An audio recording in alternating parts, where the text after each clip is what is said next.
Welcome to প্রেপনেট। প্রত্যেক দিনের মতো আজকেও আমরা চলে এসেছি বাংলা নিয়ে।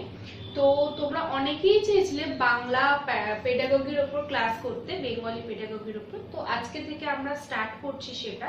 তো আজকে আমরা পার্ট 1টা তোমাদের সাথে ডিসকাস করব, কিছু এমসিকিউ পার্টের কোয়েশ্চেন নিয়ে কি ধরনের প্রশ্ন পরীক্ষায় আসতে পারে। তো তোমরা আমাদের সাথে থাকো এবং এরকম বিভিন্ন পার্ট আরো আসবে।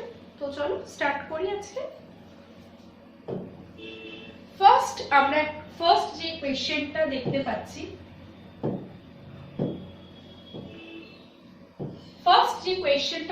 পাচ্ছি, এক নম্বরে, সেটা কি আছে প্রথমে পড়ে নিই। আপাত কাঠিন্য বিষয়টি কোন ধরনের সমস্যা? এই লেখাটা দেখে আমরা বুঝতে পারছি যে এটা কোন ধরনের একটা সমস্যা। যেটা কি ধরনের সমস্যা সেটার উত্তর আমরা নিচে পাবো। কি আছে প্রথম প্রশ্নের উত্তরটা যেটা আছে সেটা হচ্ছে ভাষা শিক্ষাদানের সমস্যা। তারপরেটা হচ্ছে শিখনের সমস্যা। সি হচ্ছে শিক্ষা সহায়ক উপকরণের সমস্যা। ডি হচ্ছে ব্যাকরণ শিক্ষাদানের সমস্যা। তো তোমরা যারা জানো না উত্তরটা, আমার সাথে এটা তোমরা নোট ডাউন করে নাও, নয়তো স্ক্রিনশট নিয়ে নিও বা ভিডিওটা বারবার তোমরা দেখো। এটার উত্তর হচ্ছে ডি, ব্যাকরণ শিক্ষাদানের সমস্যা। এটার মানে হচ্ছে আপাত কাঠিন্য বিষয়টি কোন ধরনের সমস্যা? ব্যাকরণ শিক্ষাদানের সমস্যা। কোয়েশ্চেন নাম্বার 2 তে আমরা গেলাম। সবা চলচ্চিত্র কোন শ্রেণীর প্রদীপন? মানে কি বলেছে, এই উত্তরগুলো পড়ে তো আমাদের বুঝতে হবে যে কোন শ্রেণীর প্রদীপন ওটা, সেটা আমরা দেখব। কি কি আছে? এ শ্রবণ ভিত্তিক, বি দর্শন ভিত্তিক, সি শ্রবণ দর্শন ভিত্তিক, ডি সক্রিয়তা ভিত্তিক। তাহলে এর উত্তরটা কি? এর উত্তরটা হচ্ছে সি, শ্রবণ দর্শন ভিত্তিক। ঠিক আছে, পরেরটাই যাচ্ছে 3 নম্বর। 3 নম্বর প্রশ্নে আমরা চলে এসেছি। 3 নম্বর প্রশ্ন আমরা কি আছে পড়ে নি। অভিনয় শিক্ষা সহায়ক কোন শ্রেণী প্রদীপনের অন্তর্গত? কি বলেছে উত্তরটা দেখে নি আমরা। এ শ্রবণ ভিত্তিক, বি দর্শন ভিত্তিক, সি সক্রিয়তা ভিত্তিক, আর ডি হচ্ছে স্থির প্রাপ্তি ভিত্তিক। ভিত্তিকি ভালো করে দেখে নিও। ঠিক আছে, তাহলে এর উত্তরটা হচ্ছে সি, সক্রিয়তা ভিত্তিক। ঠিক আছে, 4 নম্বরে আমরা চলে যাচ্ছি। টেপ রেকর্ডার, দেখো ইনভার্টেড এর মধ্যে যদি কোনো লেখা থাকে সেটা কিন্তু অবশ্যই ইম্পর্টেন্ট, যেটা আমরা পড়বো, জোর দিয়ে পড়বো। টেপ রেকর্ডার এবং গ্রামফোন দুটোর সাথেই আমরা খুব প্রাচীন কাল থেকে পরিচিত, কিন্তু কোন ধরনের প্রদীপনের মধ্যে পড়ে? কি কি আছে দেখি। দর্শন ভিত্তিক, তারপর হচ্ছে শ্রবণ ভিত্তিক, দর্শন শ্রবণ ভিত্তিক, সি হচ্ছে চাট ভিত্তিক, ডি হচ্ছে শ্রবণ ভিত্তিক। তাহলে এর উত্তরটা কি? রাইট, এর উত্তর হচ্ছে শ্রবণ ভিত্তিক। ঠিক আছে, 5 নম্বর প্রশ্নে আমরা যাচ্ছি। কি আছে 5 নম্বর প্রশ্ন? তরে, এটা ছোট্ট ওয়ার্ড, তরে শব্দটি কি জাতীয় অনুসর্গ? অনুসর্গ উপসর্গ আমরা দেখেছি আগে, তো সেটা বলেছে তরে শব্দটি কি জাতীয় অনুসর্গ। কি আছে উত্তর? শব্দ, শব্দজাত। এ শব্দজাত অনুসর্গ, বি হচ্ছে ক্রিয়াজাত অনুসর্গ, সি হচ্ছে ভাবজাত অনুসর্গ, ডি হচ্ছে সাদৃশ্যজাত অনুসর্গ। তাহলে এর উত্তরটা কি? এর উত্তরটা হচ্ছে ক্রিয়াজাত অনুসর্গ, মানে কাজ করা বোঝাচ্ছে এই তরেটাকে দিয়ে। ঠিক আছে, 5 নম্বর হয়ে গেল। 6 নম্বরে চলে এসেছি আমরা। কি বলেছে 6 নম্বর হচ্ছে দূরদর্শন ও চলচ্চিত্র। দুটোই কিন্তু আমাদের কাছে খুব পরিচিত একটা, তাই তো? দূরদর্শন ও চলচ্চিত্র এই দুটি কোন শ্রেণীর প্রদীপন? মানে কি বলেছে, কি কি আছে উত্তর দেখে নি। শ্রবণ ভিত্তিক, দর্শন ভিত্তিক, শ্রবণ দর্শন ভিত্তিক, সক্রিয়তা ভিত্তিক। তাহলে এর উত্তরটা কি কি আছে? দূরদর্শন ও চলচ্চিত্র দুটোই হচ্ছে আমাদের দর্শন ভিত্তিক। ঠিক আছে, পরেরটা চলে যাচ্ছি। আচ্ছা, 7 নম্বর প্রশ্নে আমরা চলে এসেছি। কি বলেছে? প্রবন্ধ পাঠ করাকে কি ধরনের পাঠ বলা হয়ে থাকে? কি বলেছে দেখি, আমরা পরপর গুলো দেখে নি কি কি উত্তর দিয়েছে। চর্বণা পাঠ, এ বলেছে চর্বণা পাঠ, বি সমবেত পাঠ, সি সাত পাঠ, ডি ধারণা পাঠ। তাহলে প্রবন্ধ পাঠ হচ্ছে, এর উত্তর হচ্ছে চর্বণা পাঠ। ঠিক আছে, এটা কিন্তু আমাদের একটা আনকমন কোয়েশ্চেন আছে। এই ধরনের প্রশ্ন কিন্তু অনেক সময় তোমাদের পরীক্ষায় দিয়ে থাকে, তোমরা এটা নোট ডাউন করে নাও, নালে স্ক্রিনশট নিয়ে নিও, বা অথবা ভিডিওটা দেখে দেখে মুখস্থ করে নিও। ঠিক আছে, 8 নম্বর প্রশ্নে আমরা চলে এসেছি। কি বলেছে, প্রবাহী ধ্বনি কতগুলি? কটা আছে? এ হচ্ছে 14টি, বি হচ্ছে 16টি, সি হচ্ছে 12টি, আর ডি হচ্ছে 20টি। তাহলে এর উত্তর হচ্ছে এ 14টি। ঠিক আছে, আমরা 9 নম্বর প্রশ্নে চলে যাচ্ছি। কি বলেছে 9 নম্বর প্রশ্ন, বাক্য বিন্যাস, ধ্বনি, শব্দের অর্থ ও প্রয়োগ, এগুলো প্রত্যেকটার সাথে আমরা হয়তো কম বেশি সকলেই খুব পরিচিত। উত্তরটা কি বলেছে, শিখনের বৈশিষ্ট্য, লিখনের বৈশিষ্ট্য, বি। সি তে আছে ভাষার উপাদান, আর ডি তে আছে শিক্ষা সহায়ক উপাদান।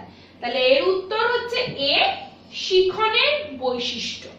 ঠিক আছে, 10 নম্বর প্রশ্নে আমরা চলে এসেছি। 10 নম্বরে কি বলেছে, শিক্ষামূলক ভ্রমণ, এটি কোন শ্রেণীর প্রদীপনের অন্তর্গত? কি হবে? এ আছে স্বয়ং শিক্ষণ কৌশল, বি হচ্ছে শ্রবণ ভিত্তিক, সি হচ্ছে দর্শন ভিত্তিক, আর ডি হচ্ছে সক্রিয়তা ভিত্তিক। তাহলে এর উত্তরটা হচ্ছে এর ডি সক্রিয়তা ভিত্তিক। পরের প্রশ্ন চলে যাচ্ছি আমরা। 11 নম্বর প্রশ্ন চলে এসেছি। কি বলেছে 11 নম্বর প্রশ্ন, শিক্ষামূলক ভ্রমণ, অভিনয়, দুটো কিন্তু আবার ইম্পর্টেন্ট আছে, আবার ইম্পর্টেন্ট কোয়েশ্চেন। এগুলি কি ধরনের শিক্ষা সহায়ক প্রদীপনের মধ্যে পড়ে? কি কি আছে? এ হচ্ছে শ্রবণ ভিত্তিক শিক্ষা পরকরণ, ঠিক আছে। তারপর এটা বলেছে বোর্ড ভিত্তিক শিক্ষা পরকরণ। সি হচ্ছে শ্রবণ দর্শন ভিত্তিক শিক্ষা পরকরণ, ডি হচ্ছে সক্রিয়তা ভিত্তিক প্রদীপন। এর উত্তর হচ্ছে ডি সক্রিয়তা ভিত্তিক প্রদীপন। ঠিক আছে, 12 নম্বর প্রশ্নে আমরা চলে এসেছি। কি বলেছে, শিব শব্দটির লিঙ্গান্তর হবে, মানে লিঙ্গ পরিবর্তন কি হবে দেখি।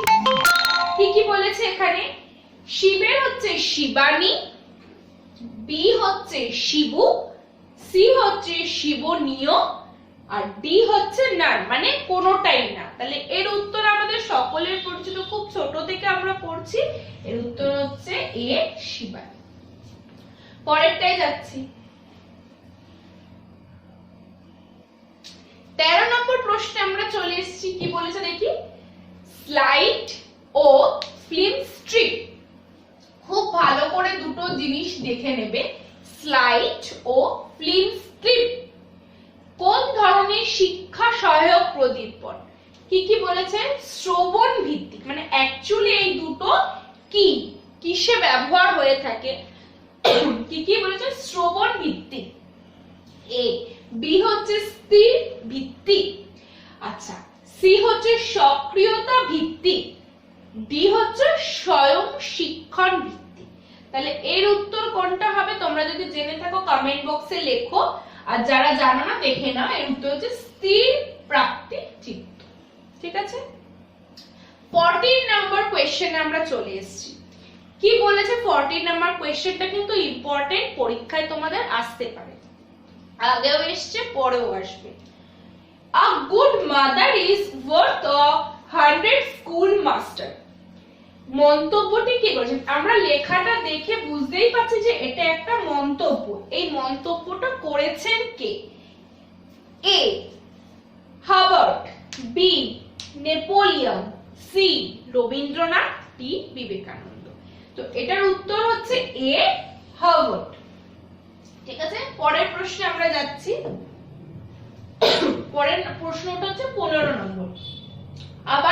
আবার একটা মন্তব্য পেয়েছি, reading is the process of sight sound sense. এটা কে বলেছে?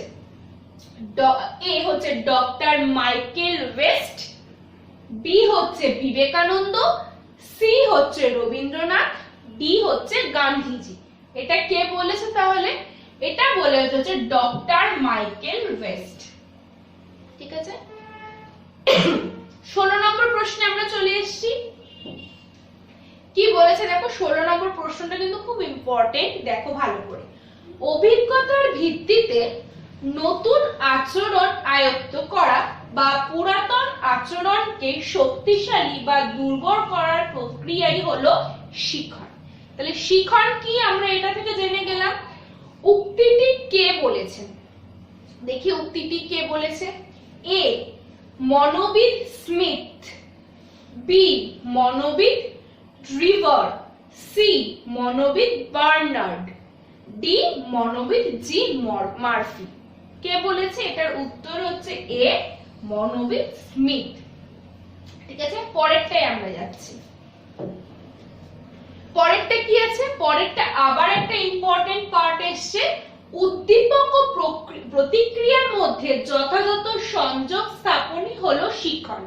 এটাও কিন্তু খুব ইম্পর্টেন্ট একটা লেসন, যেটা তোমরা দেখে নাও। উদ্দীপক ও প্রতিক্রিয়ার মধ্যে যথাযথ সংযোগ স্থাপনই হলো শিখন। এটা কে বলেছেন? এটা বলেছেন হচ্ছে এ হচ্ছে বি.এফ. স্কিনার, বি হচ্ছে আইভান প্যাভলভ, সি হচ্ছে হর্নডাইক, ডি হচ্ছে টলম্যান। এটার উত্তর হচ্ছে সি হর্নডাইক। ঠিক আছে, 18 নম্বর প্রশ্নে আমরা চলে এসেছি। কি বলেছে? উদ্দীপক ও প্রতিক্রিয়ার সম্পর্ক দুটি ঘটনার উপর নির্ভর করে। এটা কিন্তু শিখনের এক একটা স্টেপ আমরা শিখছি এখানে। আগের যদি দেখি আমরা, সেখানে আমরা শিখন কি সেটা জানলাম। পরেরটাই কিন্তু শিখনকে আরো ভালোভাবে দুটো পার্টে আমরা দেখলাম, যে শিখনের সম্পর্কে আমরা আরো নলেজ পেলাম। কি বলেছে? উদ্দীপক ও প্রতিক্রিয়া সম্পর্কে দুটি ঘটনার উপর নির্ভর করে। এটি কে বলেছে? এটা কে বলেছে? এটা হচ্ছে এ হচ্ছে প্যাভলভ, বি হচ্ছে হল, সি হচ্ছে স্কিনার, আর ডি হচ্ছে এনজাইক। এটার উত্তর যদি তোমাদের জানা থাকে লিখে ফেলো। এর উত্তর হচ্ছে ডি হল। পরেরটাই যাচ্ছি। 19 নম্বর প্রশ্নে কি বলেছে? জ্ঞান বিজ্ঞান যেখানকারই হোক, ভাষা মাতার মতো হওয়া চাই। ঠিক আছে, এই উক্তিটি কে বলেছে? কি কি? এ হচ্ছে স্বামী বিবেকানন্দ, বি হচ্ছে ডক্টর সুকুমার সেন, সি হচ্ছে রবীন্দ্রনাথ ঠাকুর, আর ডি হচ্ছে মাইকেল ওয়েস্ট। তাহলে এই লাইনটা দেখে জ্ঞান বিজ্ঞান যেখানকারই হোক, ভাষা মাতার মতো হওয়া উচিত, লাইনটা দেখে আমাদের একটা বাংলা বাংলা ফিলিংস আসে না? তো এটা বলেছে হচ্ছে রবীন্দ্রনাথ ঠাকুর। ঠিক আছে, পরেরটা লাস্ট কোশ্চেনে আমরা চলে এসেছি। 20 নম্বর প্রশ্ন। 5 বছরের শিশু বড়দের মতো কথা বলতে পারে। 5 বছরের একটা শিশু, ঠিকই তো, কোন শিশুকে তুমি যেরকমই শেখাবে সে তো সেরকমই কথা বলতে শিখবে, আর ওরা খুব তাড়াতাড়ি কিন্তু গ্র্যাপও করে। তো 5 বছরের শিশু বড়দের মতো কথা বলতে পারে, মন্তব্যটি কে করেছে? কি কি বলেছে? এ হচ্ছে হেনড্রিক, বি হচ্ছে অ্যাংলিন, সি হচ্ছে ওয়েন্স, আর ডি হচ্ছে লিওনস। তাহলে এর উত্তর হচ্ছে সি ওয়েন্স। তো আজকের মতো এই 20টা বাছাই করা প্রশ্ন আমরা এখানেই শেষ করছি। তোমরা যদি আরো কোয়েশ্চেন জানতে চাও তাহলে আমাদের কমেন্ট বক্সে জানাও।